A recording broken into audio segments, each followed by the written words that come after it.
بسم الله الرحمن الرحيم. ولا يأتونك بمثل إلا جئناك بالحق وأحسن تفسيرا. وقال رسول الله صلى الله عليه وسلم: القرآن حبل الله المتين وهو النور المبين والشفاء العظيم. اخرجه اصحاب السنن.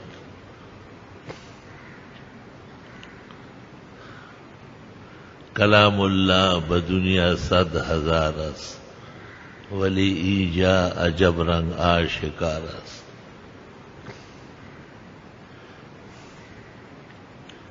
جمیع العلم فی القرآن لیکن تقاصر عنہ افہام الرجال. آج کل دور تفسیر اور ترجمہ قرآن کا موسم ہے. 15 شعبان سے 23 رمضان المبارک تک اللہ تعالیٰ کے فضل، احسان، مہربانی اور توفیق رفیق سے یہاں جامعہ میں بھی 30 سال سے قرآن شریف کا دورہ ہے اور اللہ کے خلائق شرق اور غرب میں قریب اور بعید کے قدردان خوب مستفید ہو رہے ہیں. اللہ تعالیٰ کا احسان ہے کہ ہم جیسے ناتوان، بیمار، عاجز، کمزور طالب علم کو اتنی بڑی توفیق عطا فرماتے ہیں. قرآن کی تو شان ہی اور ہے. لو انزلنا هذا القرآن على جبل لرأيته خاشعا متصدعا من خشیۃ اللہ. قرآن شریف اپنی شان کے مطابق اگر پہاڑ پر آ جاتا تو پہاڑ ریزہ ہو جاتا اس کے خوف اور عظمت کے پیش نظر. انا عرضنا الامانة على السماوات والارض والجبال فابين ان يحملنها واشفقن منها وحملها الانسان انه كان ظلوما جهولا. یہ گراں قدر امانت اللہ تعالی نے آسمان زمین پہاڑوں کو پیش کی. وہ سب ڈر گئے کہ ہم سے نہیں اٹھے گا.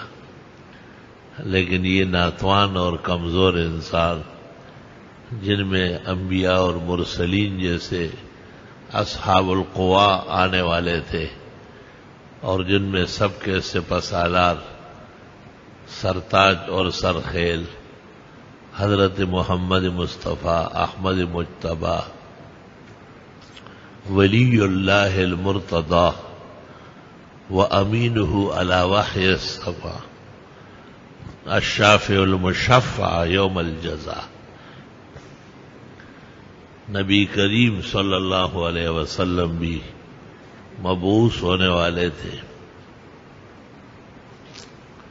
اس وجہ سے انسانیت کو اس کے تحمل کا خوف نہ ہوا. اس میں عدل بہت زیادہ ہے جس کے نتیجے میں کبھی ظلم بھی کرتا ہے اور یہ علم کی صلاحیتیں رکھتا ہے، کبھی جاہلانہ مظاہرے کرتا ہے. آسماں بار امانت نہ توانند کشید، آسماں بار امانت نہ توانند کشید، قرائے فال بنامی منی دیوان زدن. اتنے بڑے بڑے مخلوقات، پہاڑ اور آسمان اور زمین، وہ اس کے اٹھانے سے عاجز آئے اور مجھ جیسے ناتوان کمزور کو چھوٹے چھوٹے کمزور کندھوں پر یہ بار گراں رکھا گیا. قرائے فال بنا میں منی دیوان زدہ. کہاں میں اور کہاں یہ نگہت گل، نسیم صبح تیری مہربانی، خاص کرم، احسان اور مہربانی ہے اللہ تعالی کی۔ آہا، جمیع انبیاء اور مرسلین کو معجزات دیے گئے، ما من نبی الا معہ آیہ، وفی حدیث البخاری ما من نبی الا اوتی مثل ما آمن به من الناس۔ ہر رسول اور نبی کے دور زمانے اور لوگوں کے مطابقت سے معجزات دیے جاتے تھے۔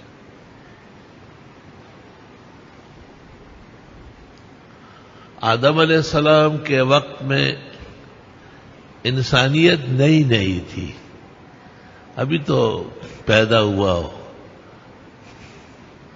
مٹی کا جسد تیار ہوا اور آسمانی روح ڈالی گئی، فَإِذَا نَفَخْتُ فِيهِ فَقَعُوا لَهُ سَاجِدِينَ،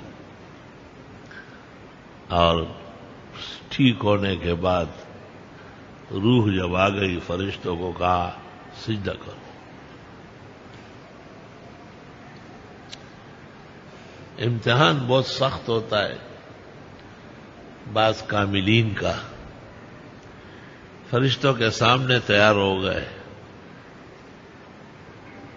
زمین کے جس حصے میں کبھی بھی بنی آدم آباد ہونے والا تھا وہاں کی مٹی منگوائی گئی اور اس سے آدم علیہ السلام کی سرش تیار کی گئی، خمیر۔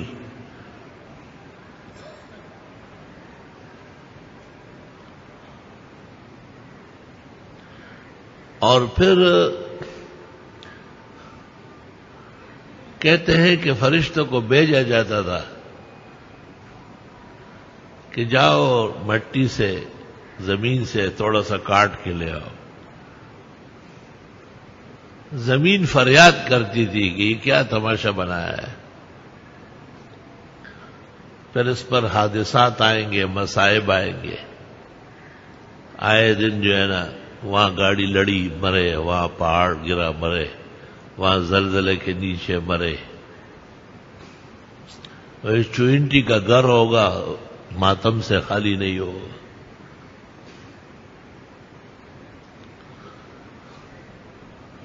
اس وجود عارضی پر یہ غرور و یہ تکبر، دیکھ مر جاتی ہے چوئنٹی پر نکل آنے کے بعد۔ یہ انسان جیسے ہی اٹھتا ہے تو پھر گرتا ہے، یا شباب ہوتا ہے یا شیخ حرم، مرنے والا بوڑھا، آزا ڈھیلے، ہمت ختم۔ یہ وہی کل کا تو تھا، پختوں کے وہی چماکور کو نہ مرگی خور کو۔ جب میں نے محنت مشقت کر کے گھر آباد کیا تو موت نے آ کر اس کو اجاڑ دیا۔ اور اس طرح جہان بنا ہے۔ جب یہ بن رہے تھے تو مٹی جب زمین سے لی جا رہی تھی تو زمین واسطے دے رہی تھی الہی کے کہ مت لو، ایک خطرناک چیز بن جائے گی۔ ایک فرشتہ آیا کہ جی بہت رو رہی ہے زمین، کا بیٹھ جا۔ آخر میں اسرائیل کو بھیجا، اس نے کہا رو رہے تو یہ کاٹو، یہ کاٹو، یہ کاٹو، کاٹو، چلو۔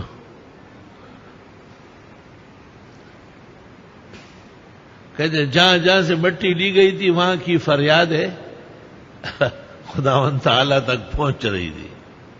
حق تعالیٰ نے کہا کیسے لی؟ کہا بغیر خیال کیے لی۔ جب ارواح آدم اور اجساد آدم کے اتصال کا فیصلہ ہوا اور اب ان کی روح قبض کرنا کس کا کام ہے، تو حق تعالیٰ نے کہا اسرائیل کو کہا تو پہلے بھی اجاڑ چکا ہے، تو یہ کام کر۔ ایک حدیث میں ہے کہ اسرائیل کہتا ہے مجھے بہت شرمندگی ہوتی ہے جب بڑے پاک مقدس ہستی کا مجھے کہتے ہیں قبض کرو روح قبض کرو۔ وہ حدیث پڑھا رہے ہوتے ہیں، مصلی پہ کھڑا ہوتا ہے، وہ سٹیج پہ بیٹھا ہوا ہوتا ہے، جہان ان کے دیکھنے کے لیے بےتاب ہوتا ہے، اور اچانک موت کا فیصلہ آ جاتا ہے، لیکن میرے لیے احکام الہی ہے۔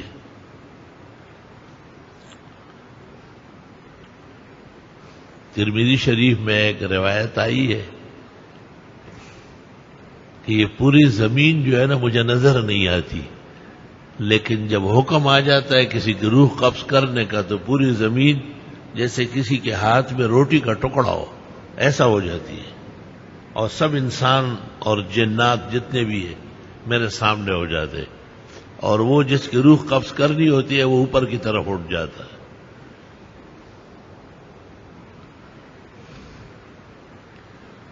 کہتے ہیں کسی کے مرنے سے 40 دن پہلے اس کو نشان لگا کے جاتا ہے ملک الموت، کہ تسلی سے رہو آ رہا ہوں بس۔ اور اس کو ہر چیز سے غافل رکھا گیا ہے۔ اس کی صحیح گوشمالی جو کی گئی نا، اس کو جاہل بنیادی طور پہ رکھا گیا ہے۔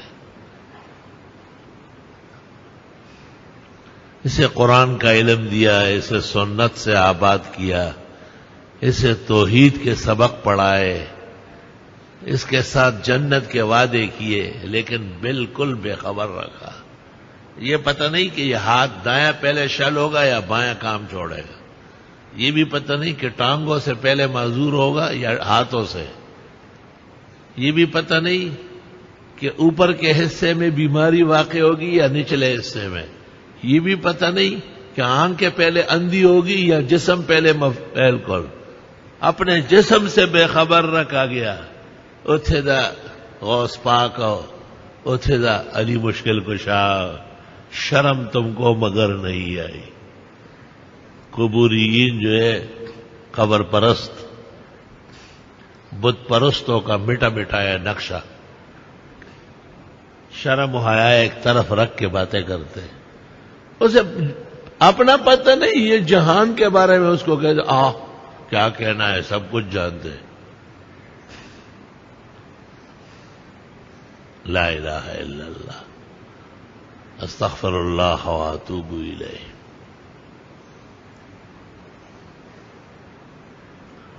سب سے بڑا حادثہ دنیا کے اندر حضرت محمد مصطفیٰ احمد مجتبی رسول اللہ المرتضی و امینہ علی وحی السماء کی وفات حسرت آیات کا واقعہ تھا۔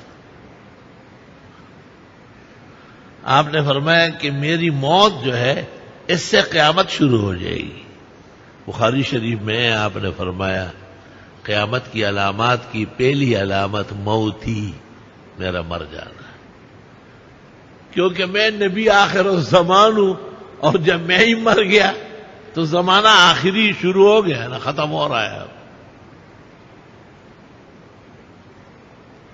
آپ طریقے صحابہ کو سمجھاتے تھے کہ دنیا کی چیزوں سے زیادہ دل نہ لگا رہا، میں حوض کوثر پر تمہارا انتظار کروں گا۔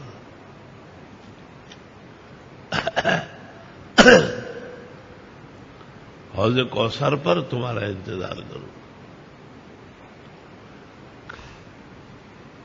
اور فرماتے تھے میرا حوض کوثر ایسا شیرین پانی کا ہے، ایسا بہترین نہر ہے، اور اس کے کنارے جو آب خورے رکھے ہوئے، پانی پینے کا جو پیالہ ہوتا ہے اس کو آب خورا کہتے ہیں،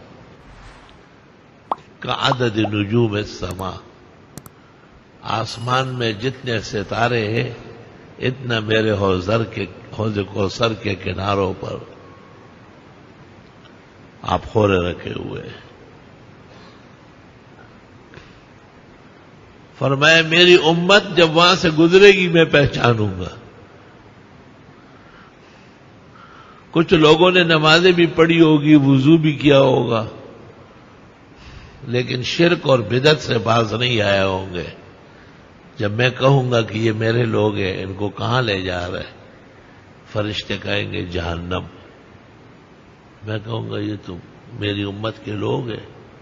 تو مجھ سے کہا جائے گا لا تدری ما احدثوا بعدک، آپ کو پتہ ہی نہیں انہوں نے کیا کیا میلاد اور 11ویں اور چیلم اور برسی اور قبریں اور درگاہیں اور چادریں چڑھانا اور میلے ٹھیلے کرنا. ایک دن بھی صحیح نہیں چھوڑتے. ایک دن شب معراج کہیں گے تو جشن منانا شروع کر دیں گے. شب برات کا نام لیں گے تو اس کے پردے چاک کرنا شروع کر دیں گے. شور شراپا، ہنگامہ، بدتمیزی کا طوفان برپا کرنا. انہوں نے آپ کے بعد بدعت نکالی، یہ بدعتی بن چکے ہیں. یہ آپ کی امت کا بدعتی ٹولہ ہے. تو حضرت یہ نہیں کہیں گے کہ اللہ انہوں نے پیاری پیاری بھی تو نکالی، پیارے نے بھی، یہ تو بدعت حسنہ والے ہیں. حضرت کہتے ہیں میں کہوں گا سحقن غرق ہو جائے، تباہ ہو جائے، لاصحاب النار، یہی دوزخی ہے، کھینچو گھسیٹو. بدعت کا نام سنتے ہی پیغمبر کو رحمتوں کے عالم میں حوض کوثر جو شفاعت کا مقام ہے وہاں بدعتی کو بددعائیں دیں گے. جو بدعتیوں کے بارے میں نرم فتوے لکھتے اور امت کو گمراہ کرنے کے لیے کہتے ہیں کہ ان کے پیچھے نمازیں ہوتی ہے، انہیں ان احادیث سے شرم کرنا چاہیے، اپنے نبی کے مقام کے سے حیا کرنا چاہیے. اور یہ تمام کتب میں حدیث موجود ہے. بخاری کتاب الشفاعت میں ہے، مسلم کتاب الحوض میں ہے، تمام معتبرات میں ہے. لا الہ الا اللہ استغفر اللہ واتوب الیہ.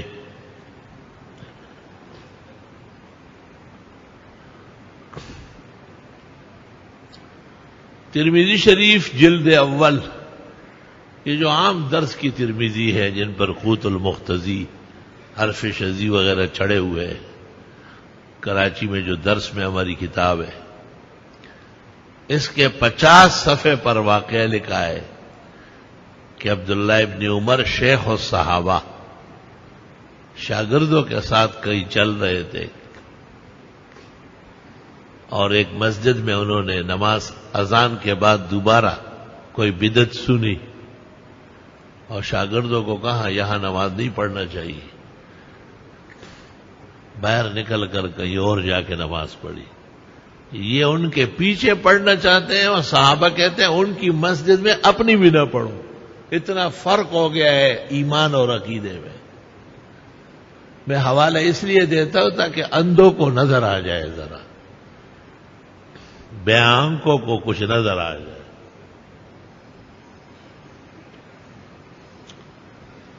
دین اور ایمان سنت کا جتنا جذبہ سینے میں ہوگا اتنا ہی بدعت سے، شرک سے نفرت ہوگی اور بہت واقع ہوگا.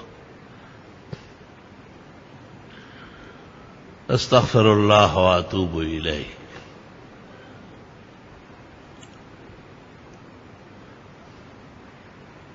آدم علیہ السلام،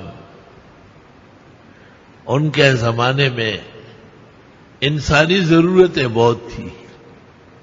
ابھی ابھی پیدا ہوا ہے، روح آ گئی، ابھی بھوک لگے گی، پیاس لگے گی، نیند آئے گی، تو کھانے کے مسائل اور کون کون سی چیزیں قابل استعمال ہے، پینے کے مسائل اور کس کس مشروب کا استعمال صحیح ہے. کھانا کھانے کے بعد اور پانی پینے کے بعد انسانی جسم میں جو ارتقاء پیدا ہوتا ہے جسے اشتہا کہتے ہیں، اس کے لیے خود آدم علیہ السلام کے تن سے حوا کو پیدا کیا، اور اسی سے افزائش انسانیت کی ہونے لگی۔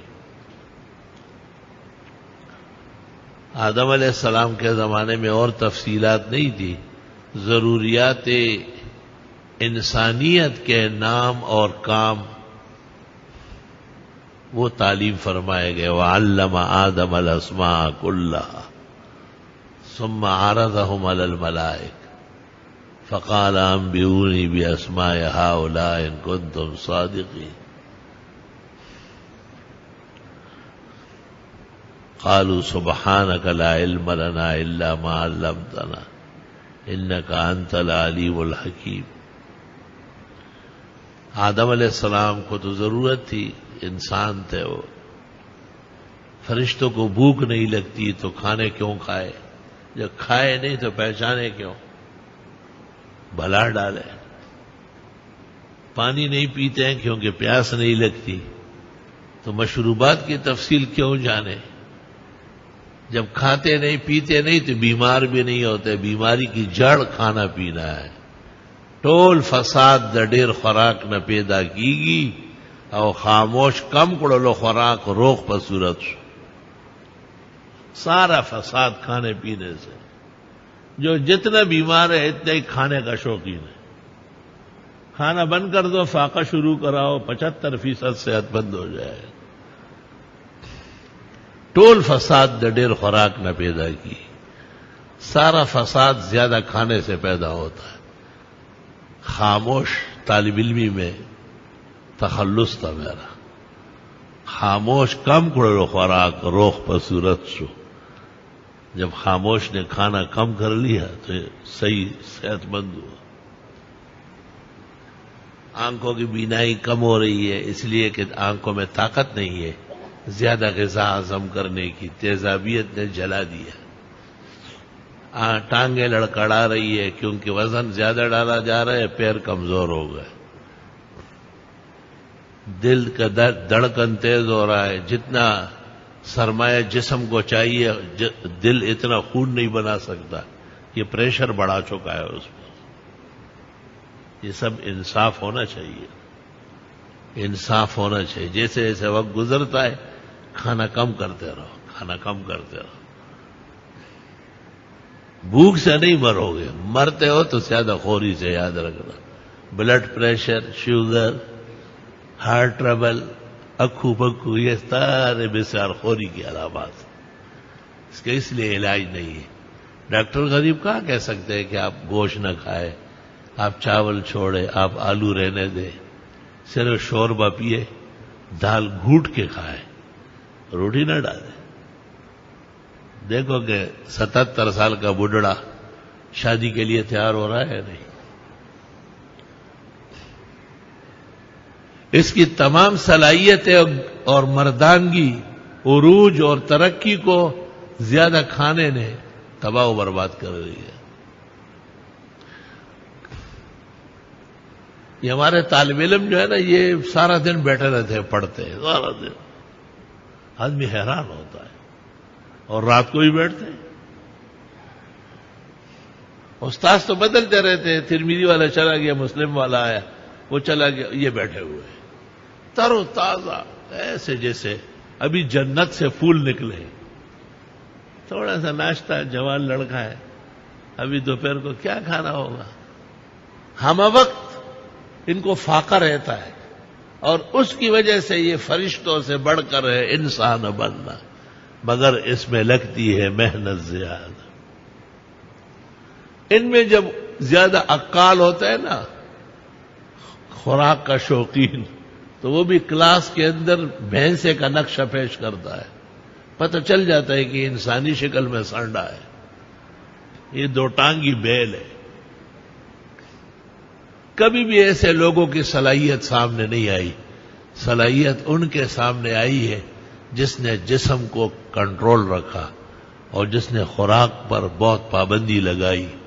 اللہ نے ان کی عزت بھی بڑھائی، اللہ نے ان کو علم کا نور بھی دیا، اللہ ان کو چستی بھی۔ سب سے بڑی ذمہ داری جو انسان کی ہے ایمان کے بعد وہ چستی ہے کہ وہ ہمہ وقت اپنے کام کے لیے چاق و چوبند رہا ہے.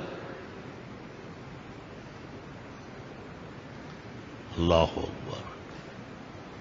ہمہ وقت. عام طور پر علماء یہ مسائل بیان نہیں کرتے. مجھے بڑا تعجب ہوتا ہے ایسے.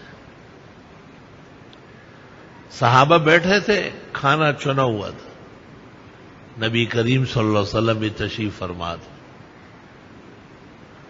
اندازہ یہ تھا کہ یہ کھانا بچ جائے گا. اتنے میں ایک شخص آیا اور لگ پڑا, غڑپ غڑپ غڑپ غڑپ سارا ختم کر دیا. آپ نے اس وقت عجیب بات کہی. اور ایک روایت آپ سے اس طرح پوچھی گئی کہ حضرت ایک شخص بہت کھانا کھاتا تھا, وہ ایمان لایا, مسلمان ہو گیا, آپ بالکل برائے نام کھاتا ہے. آپ بہت خوش ہوئے. آپ نے فرمایا المؤمن یأکل بمعن واحد, بخاری جلد ثانی کتاب الاطعمہ. مومن ایک آنتڑی برتا ہے, ایک آنتڑی.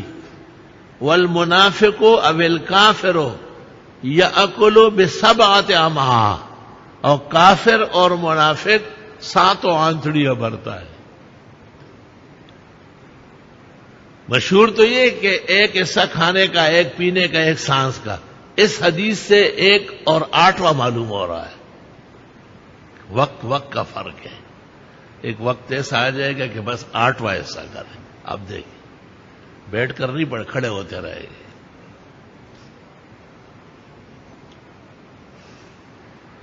آپ نے فرمایا کہ مومن, اب اس میں اشکال بھی ہے کہ آنتڑیاں 6 ہے اور حدیث میں 7 کا ذکر آیا. تو حضرت مولانا انور شاہ کہتے ہیں والسابع ہی المعدہ, معدے کو 7واں آنتڑ کہا تغلیباً.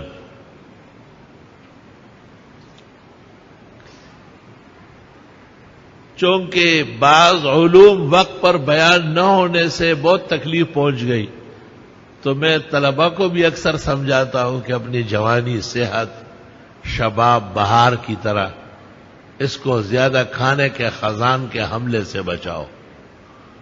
اور کبھی کبھی ممبر والوں کو بھی کہتا ہوں کہ بیماریاں آپ کے ہاتھ میں ہیں, واپس ہو جائے گی, آپ تھوڑا سا گزارا کر لیں.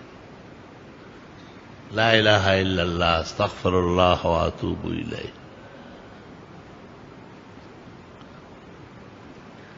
ایک حدیث میں ہے کہ جبریل نے میری روح کے ساتھ اپنی روح ملائی,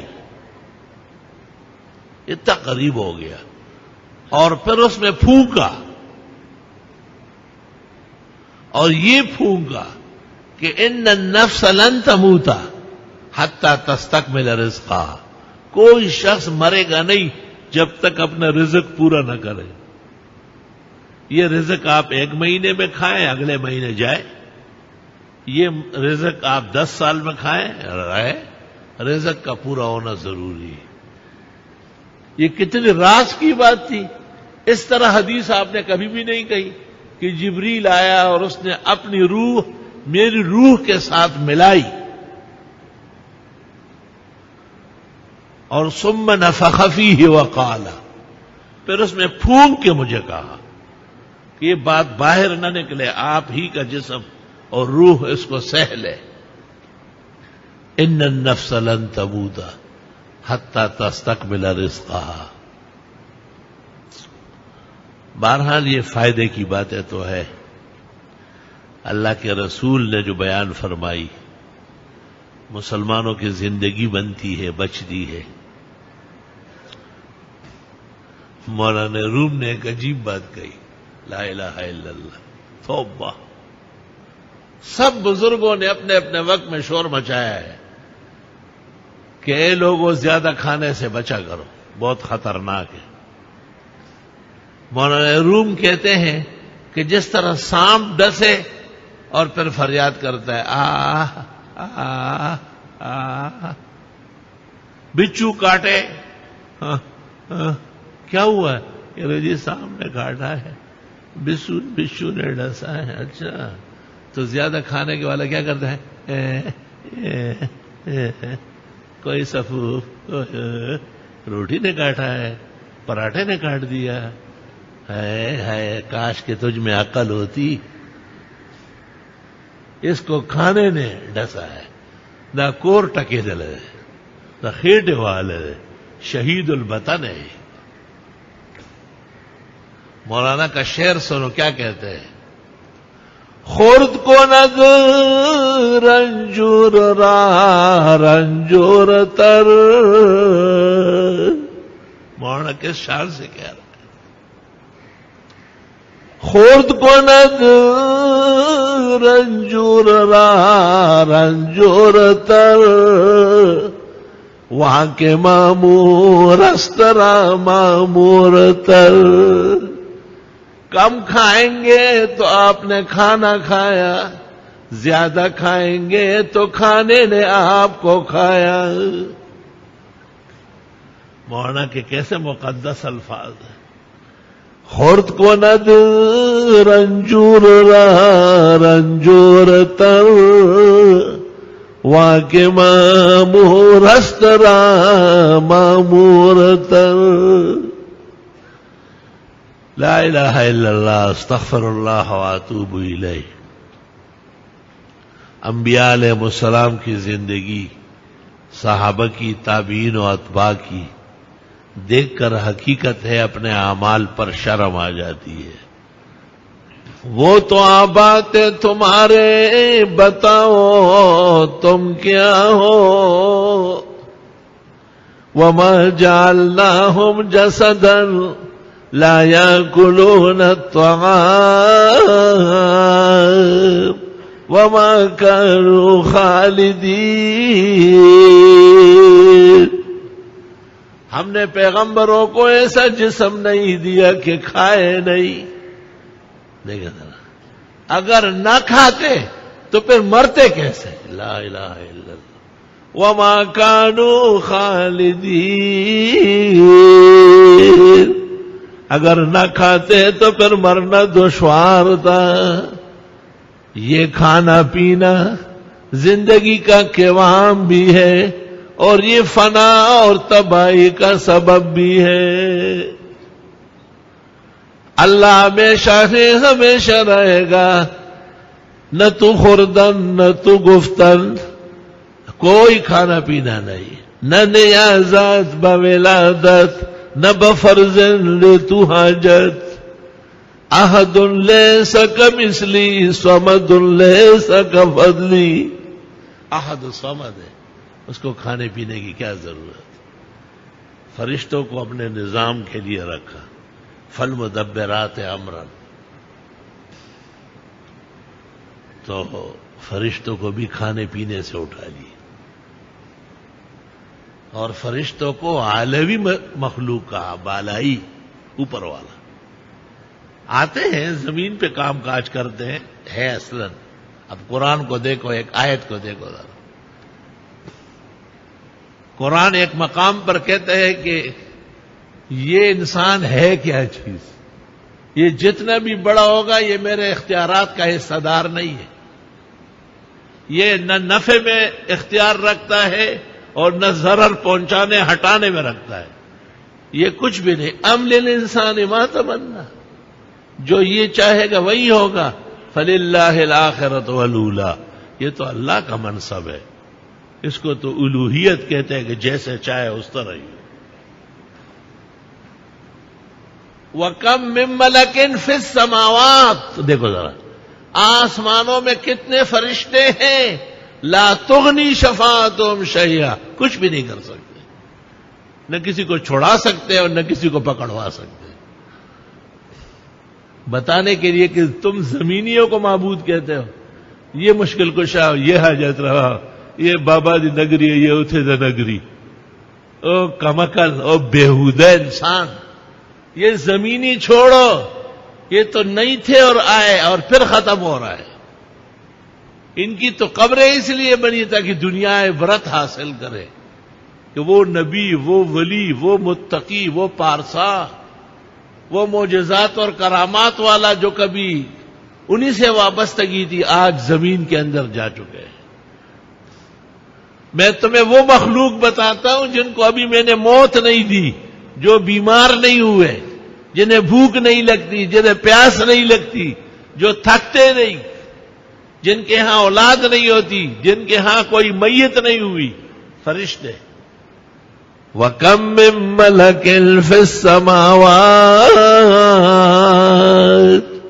کتنے فرشتے ہیں آسمانوں میں، لا تغنی شفاعتهم شیئا الا من بعد ان یاذن اللہ لمن یشاء ویرضا۔ شفاعت برحق ہے، انبیاء بھی کریں گے، علماء بھی کریں گے، صلحاء بھی کریں گے، معصومین بچے بھی والدین کی کریں گے، حافظ قرآن اپنے رشتہ دار و اقرباء کی شفاعت کرے گا جب حافظ رہے۔ ایسا نہیں کہ ٹیڑھی بن جائے اور جاپانی بن جائے، اس کے باپ کا ٹھیکہ نہیں ہے۔ قرآن کے سامنے رہے اور قرآن کو لے کے اللہ کے دربار میں جائے، تب حافظ حافظ ہے۔ شہداء بھی شفاعت کریں گے، لیکن یہ اللہ کے اذن سے، اللہ کی اجازت سے، خود کچھ نہیں کر سکتے۔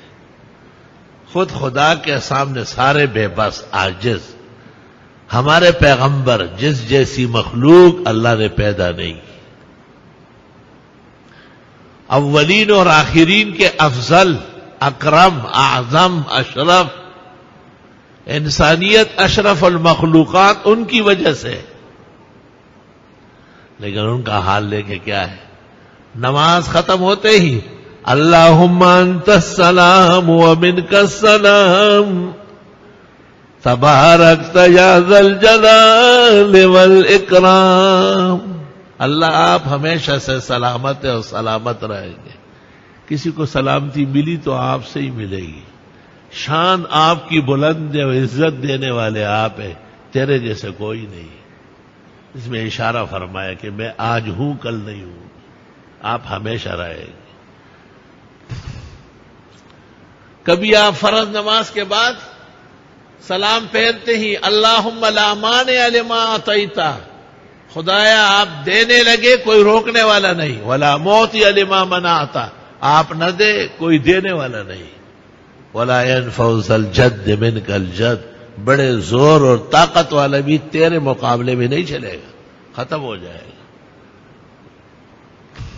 لا الہ الا اللہ وحدہ لا شریک لہ، یہ بھی آپ فرض نمازوں کے بعد پڑھتے تھے، بہت مبارک کلمہ ہے۔ لا الہ الا اللہ وحدہ لا شریک لہ، لہ الملک ولہ الحمد وعلی کل شیء قدیر۔ ترمذی میں یحیی و یمیت وہو حی لا یموت ابدا ابدا، ذوالجلال والاکرام کے الفاظ بھی آئے ہیں، صحاح میں صرف مختصر ہے۔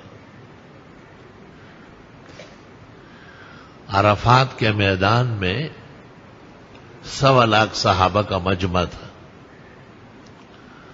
محدثین کہتے ہیں کہ 1.25 لاکھ تو معروفین تھے، متصفین بالاسامی تھے، معلوم لوگ۔ اس سے زیادہ 5 لاکھ سے متجاوز کا مجمع تھا،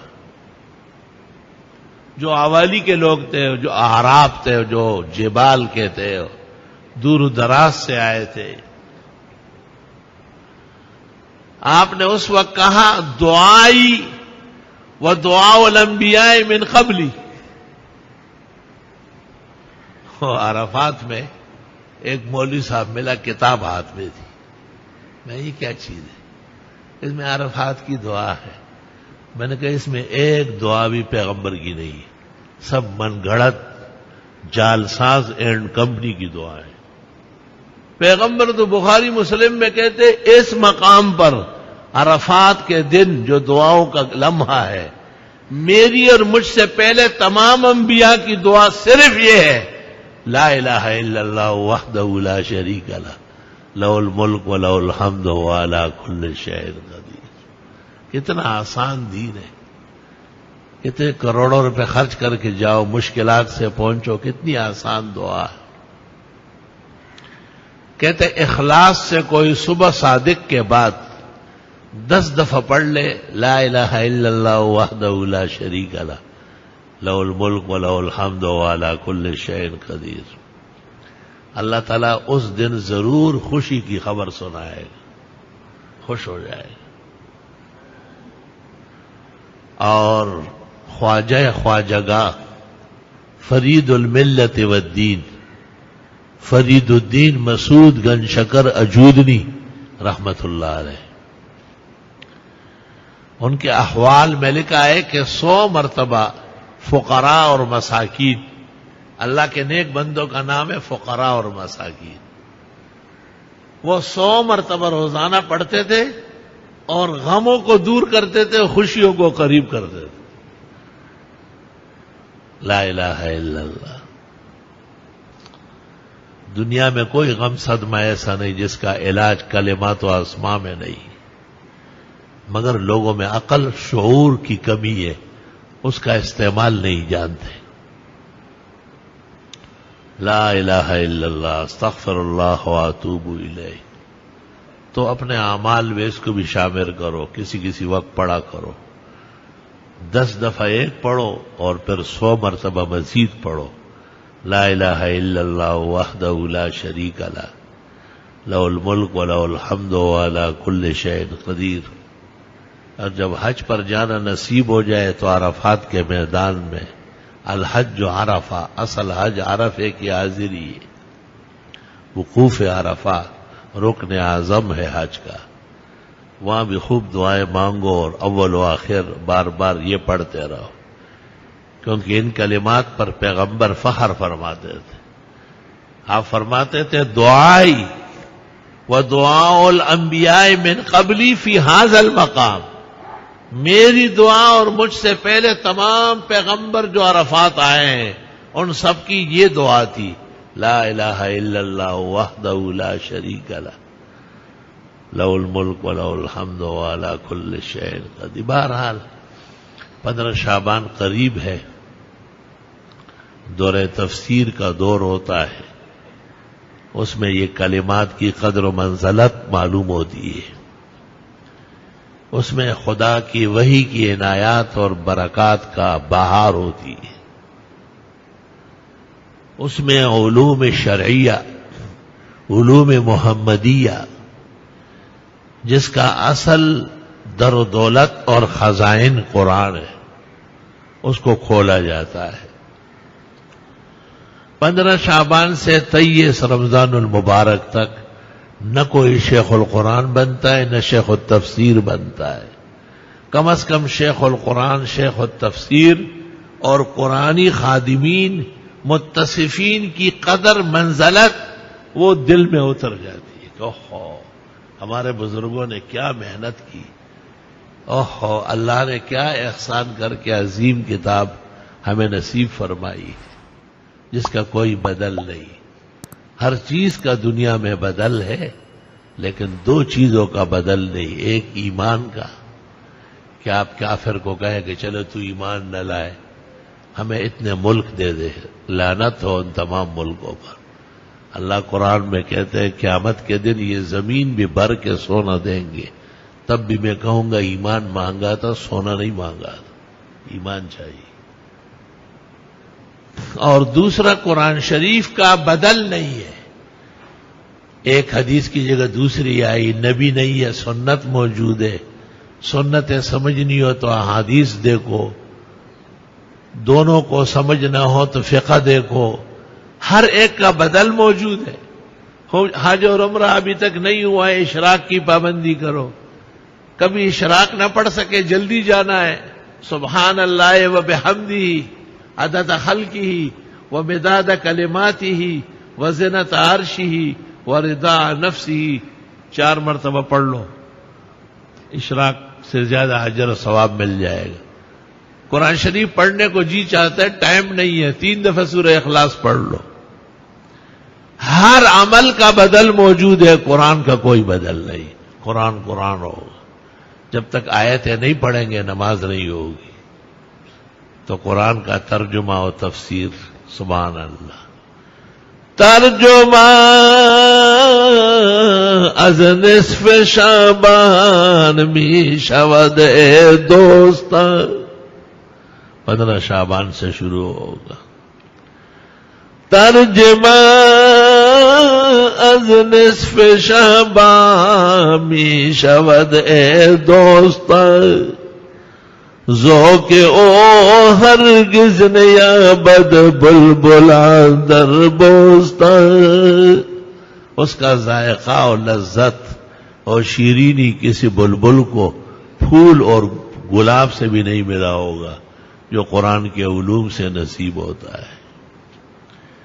ہر سمت سے دیکھو گے طلبگار ستارے، رمضان میں تفسیر بھی مطلوب سفر ہے۔ اللہ تعالیٰ سے توفیق کی بھی دعا ہے۔ عرب و عجم میں دنیا کے 75 ممالک اس سے مستفید ہو رہے نئے ذرائع سے۔ ہمارے دینی مدرسوں کے طلباء علماء تو قدر کرتے ہی ہیں، وہ تو اصل ہے، اس کے وارث ہے، ان سے تو جہان آباد ہے۔ دنیا پخو خلق و خیستہ دا، لکس پر لے چپ گلنو خول کمینہ، ندی عاجز و فقیر شعر ہے۔ اور بھی ہمارے احبا اخلا قدردان مسلمان ملکوں میں بھی منتظر ہے، کچھ یہاں کراچی آ کے مختلف جگہوں میں قیام فرماتے ہیں اور دور تفسیر و ترجمہ میں شریک ہوتے ہیں۔ ان کے دوسرے اسباب بھی ہے، کیسٹوں میں، سیڈیوں میں، لیکن براہ راست فائدے جیسے کوئی اور صورت نہیں۔ باقی تفصیل اللہ تعالیٰ نے چاہی اور خیر و عافیت رہی تو بدھ کا دن پڑتا ہے صبح 8 بجے تفسیری اور